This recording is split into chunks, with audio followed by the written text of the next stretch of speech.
Hello everyone, welcome to my YouTube channel. Guys, कैसे हैं आप सभी लोग। मैं उम्मीद करती हूँ आप सभी लोग बहुत अच्छे हैं और आपकी उत्तराखंड एलटी की प्रिपरेशन भी बहुत ही शानदार और बहुत ही बेहतरीन ढंग से चल रही होगी। तो दोस्तों, जैसा कि आप जानते हैं, हम उत्तराखंड एलटी एसएसटी की प्रिपरेशन कर रहे हैं और इसी क्रम में हमारे पॉलिटी के 7 वीडियोस आ चुके हैं। दोस्तों, यदि आपने नहीं देखे हैं तो आप चैनल की प्लेलिस्ट में जाकर भी देख सकते हैं और इसी वीडियो के डिस्क्रिप्शन में आपको सभी वीडियोस की प्लेलिस्ट के लिंक मिलेंगे, तो आप वहां पर जाकर के वीडियोस देख सकते हैं।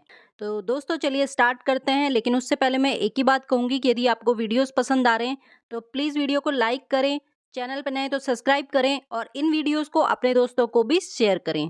तो चलिए स्टार्ट करते हैं। आज का हमारा पहला क्वेश्चन है, लोकसभा के अधिनियमों के अंतर्गत सदन का नेता का अर्थ डैश डैश से है यदि वह लोकसभा का सदस्य हो।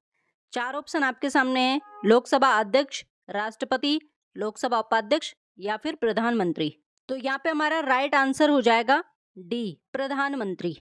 ठीक है, सदन का नेता किसको कहा जाता है? प्रधानमंत्री को कहा जाता है यदि वह लोकसभा का सदस्य हो तो।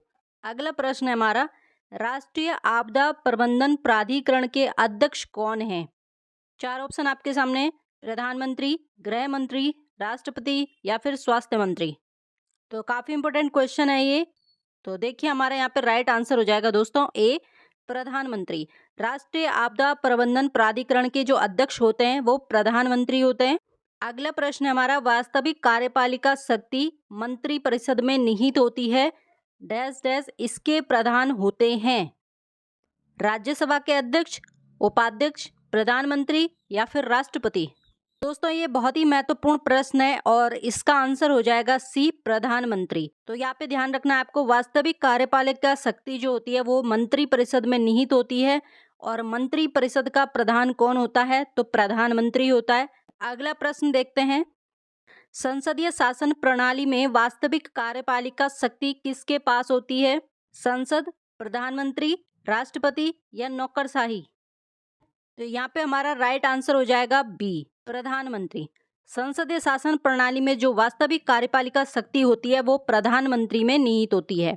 अगला प्रश्न हमारा, भारतीय संविधान के अनुसार तथ्यात्मक संप्रभुता निवास करती है संसद में, राष्ट्रपति में, प्रधानमंत्री में या फिर जनता में। तो दोस्तों, यहाँ पे अपना राइट आंसर हो जाएगा सी, प्रधानमंत्री।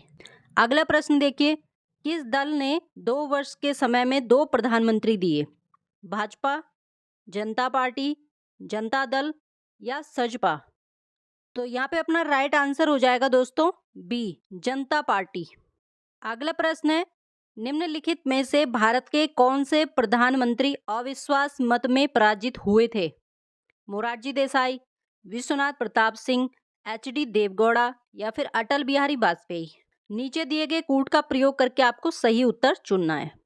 तो दोस्तों, यहाँ पे अपना राइट आंसर हो जाएगा बी, 2, 3 और 4, विश्वनाथ प्रताप सिंह, एचडी देवगौड़ा और अटल बिहारी वाजपेयी।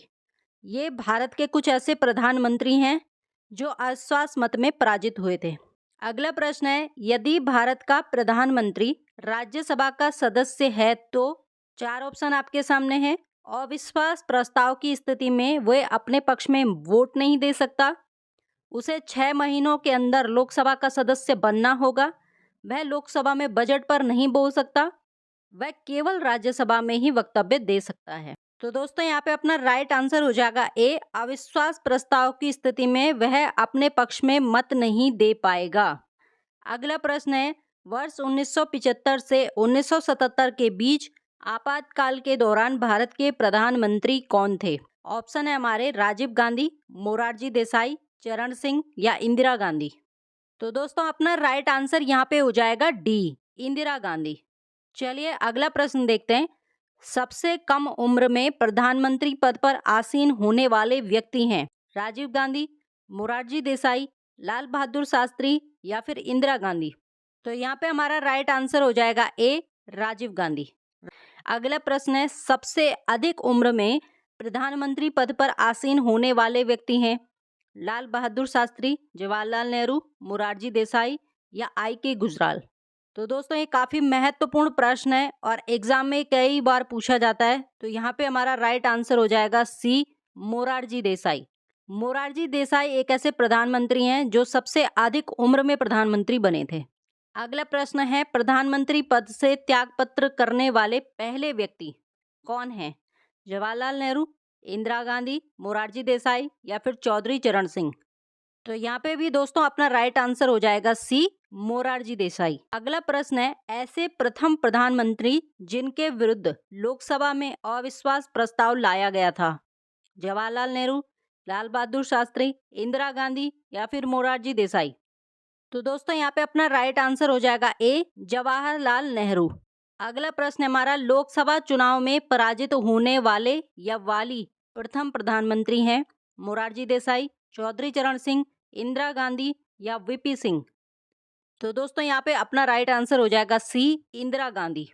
अगला प्रश्न है, प्रथम पूर्णतः गैर कांग्रेसी प्रधानमंत्री थे?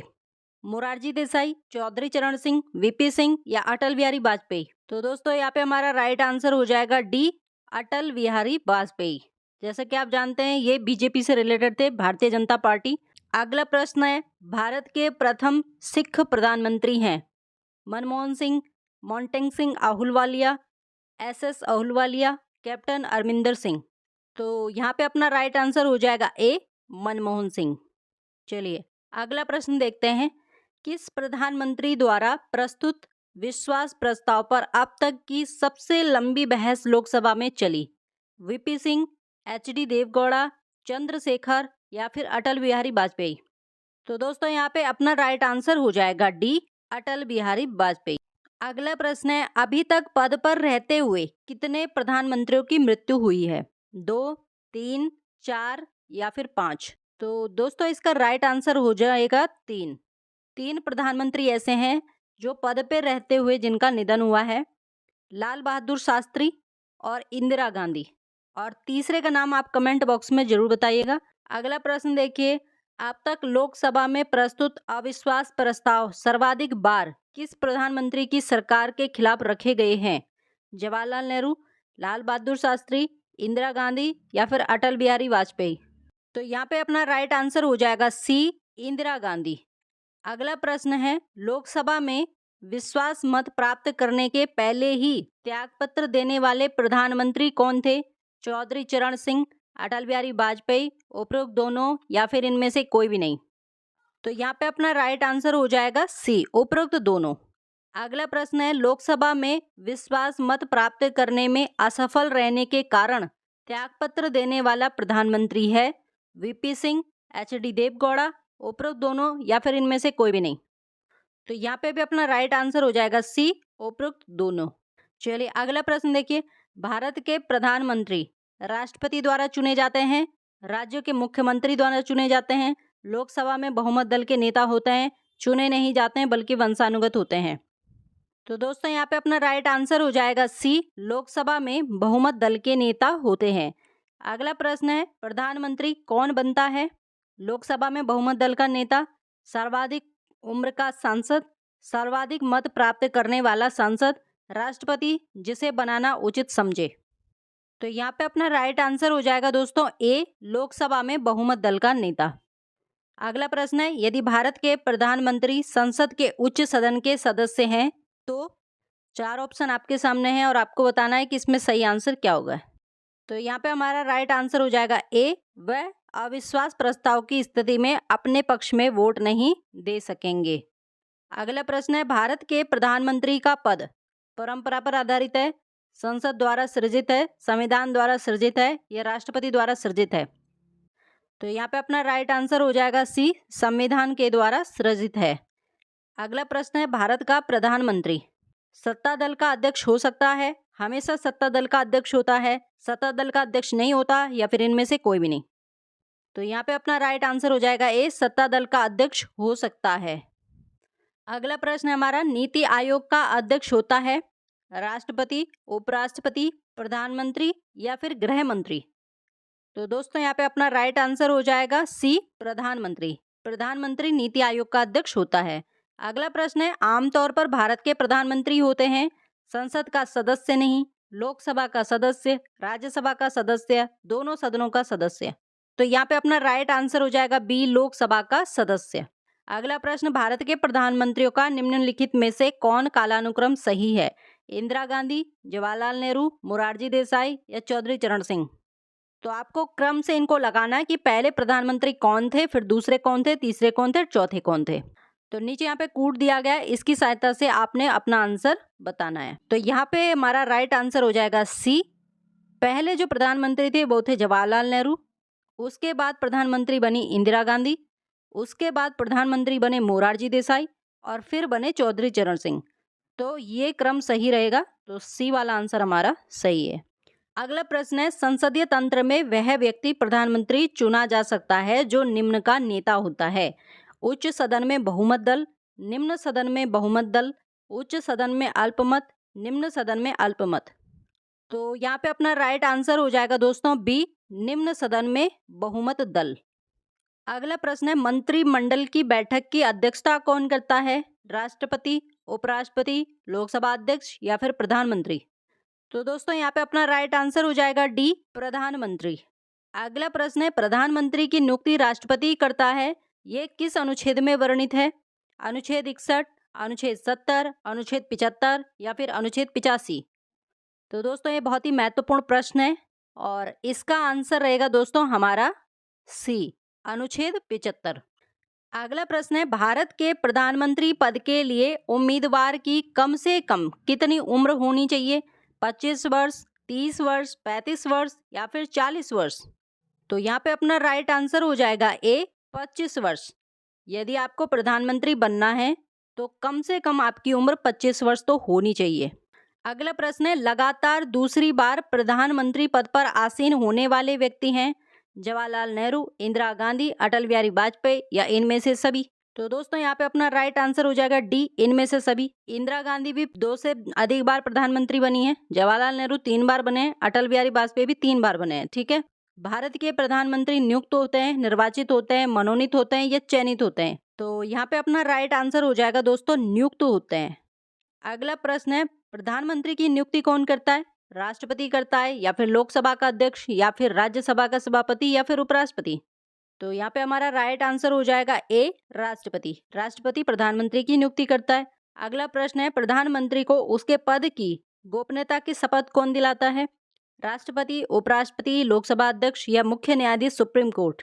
तो यहाँ पे अपना राइट आंसर हो जाएगा राष्ट्रपति। राष्ट्रपति प्रधानमंत्री को उसके पद और गोपनीयता की शपथ दिलाता है। अगला प्रश्न है, भारत के प्रधानमंत्री का पद संविधान द्वारा गठित है, परंपराओं पर आधारित है, संसद द्वारा पारित साधारण विधेयक द्वारा गठित है या उपरोक्त सभी असत्य है? तो यहाँ पे अपना राइट आंसर हो जाएगा संविधान के द्वारा गठित है भारत के प्रधानमंत्री का पद। चलिए अगला प्रश्न देखते हैं, सामान्यतः प्रधानमंत्री लोकसभा का सदस्य होता है, राज्यसभा का सदस्य होता है, लोकसभा के बहुमत दल का नेता होता है, राज्यसभा के बहुमत दल का नेता होता है? तो यहाँ पे अपना राइट आंसर हो जाएगा सी, लोकसभा की बहुमत दल का नेता होता है। अगला प्रश्न है, भारत में एक व्यक्ति अधिक से अधिक कितनी बार प्रधानमंत्री पद पर नियुक्त हो सकता है? केवल 1 बार, केवल 2 बार, केवल 3 बार या कितनी ही बार? तो यहाँ पे अपना राइट आंसर हो जाएगा डी, कितनी ही बार। अगला प्रश्न है, भारत में शक्तियों का प्रमुख उभरता केंद्र है? लोकसभा, राज्यसभा, प्रधानमंत्री या फिर मंत्रिपरिषद? तो यहाँ पे अपना राइट आंसर हो जाएगा दोस्तों सी, प्रधानमंत्री। अगला प्रश्न है, निम्नलिखित में से कौन लोकसभा का नेतृत्व करता है? लोकसभा अध्यक्ष, उपराष्ट्रपति, प्रधानमंत्री या फिर राष्ट्रपति? तो यहाँ पे अपना राइट आंसर हो जाएगा सी, प्रधानमंत्री। और आज का हमारा लास्ट क्वेश्चन है, संघीय मंत्रिपरिषद का अध्यक्ष कौन होता है? राष्ट्रपति, प्रधानमंत्री, गृह मंत्री या फिर कैबिनेट सचिव? तो दोस्तों यहाँ पे भी अपना राइट आंसर हो जाएगा बी, प्रधानमंत्री। तो दोस्तों ये थे हमारे कुछ महत्वपूर्ण प्रश्न जो प्रधानमंत्री से रिलेटेड थे। 40 से ऊपर क्वेश्चन हमने डिस्कस किए हैं इस वीडियो के अंदर। तो आई होप आपको ये वीडियो पसंद आई होगी दोस्तों। यदि पसंद आई है तो प्लीज़ ज़रूर लाइक करके जाएं। तो चलिए मिलते हैं अगली वाली वीडियो में, तब तक के लिए बहुत बहुत धन्यवाद।